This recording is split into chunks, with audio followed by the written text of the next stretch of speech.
अस्सलाम वालेकुम स्टूडेंट्स, आज हमने एक्सरसाइज नंबर 1.3 करनी है, जिसका क्वेश्चन नंबर 1 हमारे पास है कि which of the following matrices are conformable for addition.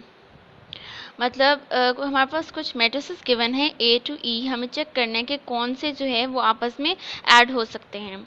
तो एडिशन के लिए हमारे पास जो है वो ये चीज़ होती है कि दो मैट्रिसेस, ऐसे मैट्रिसेस जिनका ऑर्डर सेम हो, तभी वो दोनों जो हैं वो ऐड हो सकते हैं। अगर उनका ऑर्डर डिफरेंट है तो वो दोनों ऐड नहीं हो सकते। तो अब हम बारी बारी चेक करेंगे कि किन दो या तीन मैट्रिसेस का जो है वो ऑर्डर सेम है, तो हम उनको ऐड कर पाएंगे। इसके अलावा हम उनको ऐड नहीं कर सकते। तो सबसे पहले हमारे पास है ए मैट्रिक्स, जिसका हमारे पास ऑर्डर है 2 रोज और 2 कॉलम्स हैं, तो इसका ऑर्डर हो गया 2 by 2। इसी तरह से बी का ऑर्डर ये नहीं है, सी का भी ये नहीं है, डी का भी ये नहीं है। लेकिन एफ का ऑर्डर देखें, यहाँ पर भी 2 रोज और 2 कॉलम्स हैं, मतलब कि 2 by 2 का ऑर्डर है। It's mean A and F matrix are conformable for addition. यही बात जो है, तो हमारे पास जो है वो यहाँ पर भी यही बात लिखी हुई है कि order of matrix A is equals to 2 by 2 and order of matrix F is equals to 2 by 2.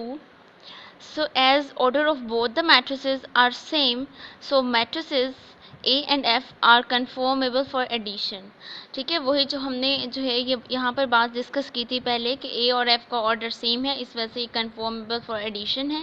इसी तरह से अब B देखें, B का ऑर्डर क्या है? B का ऑर्डर है 2 by 1, मीन्स के 2 यहाँ पर नंबर ऑफ रोज हैं और 1 जो है वो नंबर ऑफ कॉलम है, तो B का ऑर्डर हो गया 2 by 1।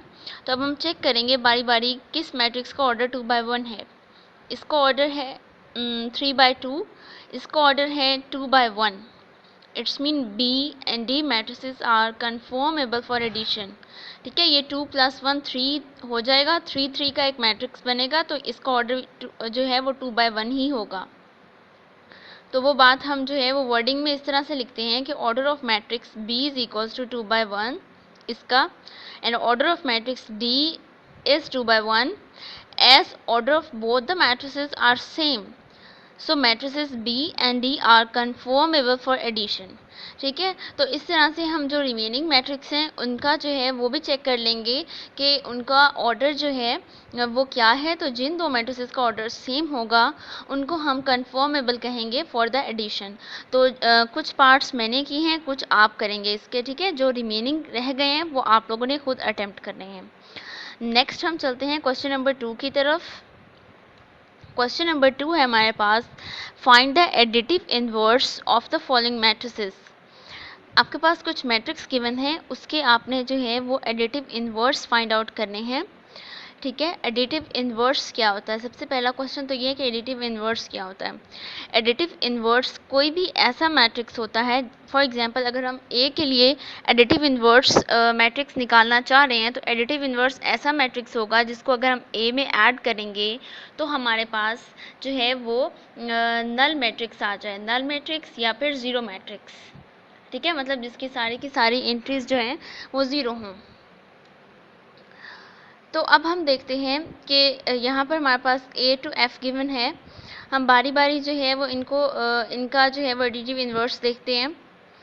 सबसे पहले क्वेश्चन लिया है हमने फर्स्ट वाला, मींस ए वाला मैट्रिक्स लिया है और यहाँ इसकी एंट्रीज हैं 2 4 -2 एंड 1। ठीक है, तो हमने कहा कि the additive inverse of a matrix is obtained by changing the signs of each non-zero entry of the given matrix। ठीक है, ये मेथड है। पहले मैंने आपको ये बताया कि एडिटिव इनवर्स होता है। एडिटिव इनवर्स ऐसा मैट्रिक्स होगा जिसको आप इसमें ऐड करेंगे तो आपके पास ज़ीरो मैट्रिक्स आ जाएगा, मीन्स उसकी तमाम एंट्रीज ज़ीरो होंगी। तो तमाम एंट्रीज तभी ज़ीरो होंगी ना जब इसके साथ -2 ऐड हो जाए, इसके साथ -4 ऐड हो जाए, इसके साथ +2 ऐड हो जाए और इसके साथ -1 ऐड हो जाए। ठीक है, मतलब कि ये भी ज़ीरो हो जाए, ये भी ज़ीरो, ये भी ज़ीरो। तो इन सबको ज़ीरो करने के लिए हमें इसमें ये वाला मैट्रिक्स ऐड करना पड़ेगा। ठीक है, और ये हम एडिटिव इन्वर्स ऑब्टेन कैसे करते हैं? एडिटिव इन्वर्स ऐसे ऑब्टेन करते हैं कि जो भी मैट्रिक्स गिवन होगा उसमें जितनी भी नॉन ज़ीरो एंट्रीज़ हैं, मतलब जो ज़ीरो ना हो, उन तमाम एंट्रीज़ का हम साइन चेंज कर देंगे। ठीक है, साइन चेंज करने के बाद जो हमारे पास मैट्रिक्स आएगा वो हमारे पास गिवन मैट्रिक्स का इन्वर्स होगा। तो अब हमने क्या किया कि एडिटिव इन्वर्स ऑफ ए हमने फाइंड आउट करने के लिए यहाँ पर नेगेटिव लगा दिया, यहाँ पर भी नेगेटिव लगा दिया, यहाँ पर +2 हो गया और यहाँ पर -1 हो गया। तो हमारे पास जो है वो इसका एडिटिव इन्वर्स ये आ गया। सिमिलरली हमारे पास बी एक मैट्रिक्स है 1 2 3 0 -1 -2 -1 3 एंड 1, ये वाला बी मैट्रिक्स है। अब इसका भी हमें जो है वो एडिटिव इन्वर्स फाइंड आउट करना है। तो एडिटिव इन्वर्स उसी तरह से हम फाइंड आउट करेंगे इसका कि हम इसका मैट्रिक्स ऑब्टेन करेंगे by changing the signs of all the entries of the matrix B। अब यहाँ पर जितनी भी नॉन ज़ीरो एंट्रीज हैं हम इन सब का साइन चेंज कर देंगे, वो हमारे पास आ जाएगा एडिटिव इन्वर्स -1 0 +1 -2 1 -3 -3 2 एंड -1। ठीक है, तो ये हमारे पास इसका एडिटिव इन्वर्स आ जाएगा। जैसे कि यहाँ पर ये मैंने लिख दिया कि हमारे पास इसका एडिटिव इन्वर्स जो है वो ये वाला मैट्रिक्स आ गया है। तो इसी तरह से रिमेनिंग जो मैट्रिक्स हैं इसके, वो आप लोगों ने जो है वो खुद से प्रैक्टिस करनी है। कुछ आपको रिटर्न वर्क में इसका वर्क दिया गया है और कुछ जो है जो रिमेनिंग क्वेश्चंस होंगे वो आप लोगों ने जो है वो खुद ही उसकी प्रैक्टिस करनी है रफ पर। ठीक है, रिटर्न वर्क होमवर्क के फॉर्म में नहीं, उसके जो है वो आपने सिर्फ और सिर्फ जो है वो प्रैक्टिस करनी है ताकि आपको जो है वो सही से समझ आ जाए कि एडिटिव इन्वर्स फाइंड आउट कैसे करना है। तो नेक्स्ट चलते हैं अब हम क्वेश्चन नंबर 3 है हमारे पास कि if a is equals to -1 2 2 and 1, b is equals to 1 -1, c 1 1 -1 2, d 1 2 3 -1 0 2, then find क्या करना है आपने? a हमने जो है वो a प्लस दिस मैट्रिक्स हमने फाइंड आउट करना है। तो a हमारे पास ये है, दूसरा मैट्रिक्स ये है। तो सबसे पहले तो हम चेक करेंगे कि ये कन्फर्मेबल है एडिशन के लिए या नहीं। एडिशन के लिए कि ये कन्फर्मेबल है क्योंकि इसका मैट्रिक्स भी इसका ऑर्डर भी 2/2 है और इसका ऑर्डर भी 2/2 है। तो इट्स मीन इनकी हम एडिशन कर सकते हैं। तो हमने लिखा a plus this matrix, a की जगह पर a की वैल्यू सब्स्टिट्यूट कर दी प्लस दिस मैट्रिक्स। अब हमने क्या करना है? एडिशन में ये होता है कि हर एंट्री नेक्स्ट मैट्रिक्स में अपने कॉरस्पॉन्डिंग एंट्री में जो है वो ऐड होगी। जैसे यहाँ पर है -1 +1 2 +1 2 +1 एंड 1 +1, मतलब कि ये वाली एंट्री इसमें ऐड कर दी, ये वाली एंट्री इसमें ऐड कर दी और ये वाली एंट्री इसमें ऐड कर दी एंड सो ऑन। ठीक है, तो अब इसके बाद अब हम रिजल्ट देखते हैं हमारे पास क्या आता है। -1 +1 0 हो गया, 2 + 1 3 आ गया एंड 2 + 1 3 एंड 1 + 1 2। ठीक है, तो हमारे पास a प्लस दिस मैट्रिक्स का आंसर आ गया 0 3 3 एंड 2। सेकेंड है हमारे पास b प्लस -2 एंड 3। ठीक है, मतलब b मैट्रिक्स में आपने ये वाला मैट्रिक्स ऐड करना है। b वाला मैट्रिक्स आपके पास है 1 -1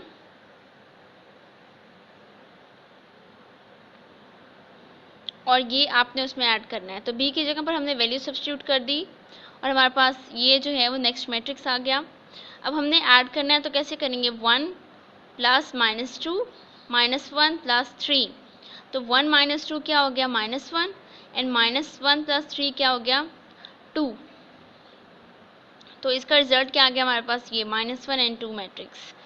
ठीक है, और एक और बात कि जब हम दो मैट्रिक्स को ऐड करेंगे ना तो उनका ऑर्डर सेम होगा। तो जो हमारे पास एडिशन में आंसर आएगा उसका ऑर्डर भी वही होगा जो जिन दो मैट्रिसेस को ऐड करके हमने हासिल किया है ये वाला मैट्रिक्स, तो उनका ऑर्डर जो होगा वो ही जो है वो रिजल्टेंट का भी ऑर्डर होगा। इस तरह से 7 क्वेश्चन है -2 × c। तो हमने क्या करना है? हमने सी वाले मैट्रिक्स को एक स्केलर नंबर जिसे हम कहते हैं -2 स्केलर है या फिर कांस्टेंट है, इसको हमने मल्टीप्लाई कर देना है c से। -2 × 1 -1 एंड 2। अब ये जब भी कोई नंबर एक नंबर जो है वो मैट्रिक्स से मल्टीप्लाई हो रहा होता है इट्स मीन वो मैट्रिक्स के हर एलिमेंट से मल्टीप्लाई होगा। तो हमने कैसे किया? -2 × 1 -2 इंटू -1 -2 इंटू 2। ठीक है, मतलब कि -2 को अंदर हर नंबर से मल्टीप्लाई कर दिया, तो रिजल्ट हमारे पास आया -2 माइनस माइनस ये प्लस हो गया, +2 -2 इंटू 2 हो गया -4। तो ये हमारे पास रिजल्ट आ गया। इसी तरह से 3D हमने करना है। 3D की जगह पर हमने D वाला मैट्रिक्स रखा और यहाँ पर भी 3 जो है वो हमने हर एंट्री से मल्टीप्लाई कर देना और हमारे पास ये रिजल्ट आ गया। तो बस इसमें ये बात याद रखनी है, हमने यहाँ से कंक्लूजन भी यही निकालना है कि जब भी कोई स्केलर मल्टीप्लाई होगा किसी पूरे मैट्रिक्स के साथ, तो वो अंदर हर एंट्री से अलग मल्टीप्लाई होगा, तो जो आंसर आएगा वो हमारे पास रिजल्ट होगा। इसी तरह से क्वेश्चन नंबर 4 है, ये है 3×3 के दो मैट्रिसेस हैं, इनका एडिशन हम उसी तरह से करेंगे। हर एंट्री जो है वो आपस में अपने कॉरस्पॉन्डिंग एंट्री में ऐड होगी, ठीक है, और एट द एंड हमारे पास रिजल्ट आ गया है 2 3 4 1 1 1 3 4 5। ठीक है, इसके भी कुछ पार्ट्स जो हैं वो हम लोगों ने कर लिए हैं इस वीडियो लेक्चर में। ठीक है, इसकी भी आपने प्रैक्टिस करनी है और कुछ पार्ट्स जो हैं वो आप लोगों को होमवर्क में गिवन होंगे और जो रिमेनिंग होंगे वो आप लोगों ने खुद करने हैं। मतलब ये क्वेश्चन कम्प्लीटली आप लोगों ने अटेम्प्ट कर लेना है। हमारे पास क्वेश्चन नंबर 4 है, perform the indicated operations and simplify the following. अब हमारे पास जो है वो 3 मैट्रिक्स गिवन हैं, 1 0 0 1 0 2 3 0 1 1 1 0। ठीक है, अब हमने क्या करना है, इन तीनों को हम बारी बारी जो है वो बारी बारी भी कर सकते हैं कि पहले 2 को कर दें फिर रिमेनिंग 2 को कर दें, या फिर हम तीनों को इकट्ठा भी कर सकते हैं। कैसे कर सकते हैं, हम इन तीनों को जो है वो इन तीनों को जो है हम एक ही साथ इन तीनों की कॉरस्पॉन्डिंग एंट्रीज जो है वो ऐड कर देंगे।